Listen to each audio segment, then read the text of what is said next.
আমার নাম সৈবর।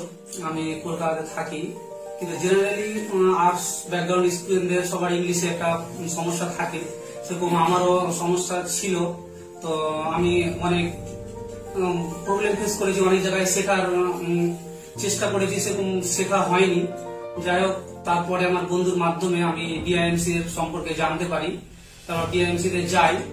তো ওইখানকার যে একটা ইউনিক পদ্ধতি, ইজি ওয়েতে এবং ফ্রেন্ডলি যে পড়াশোনার যে একটা মাধ্যম, সেটা আমরা ধরতে পেরেছি।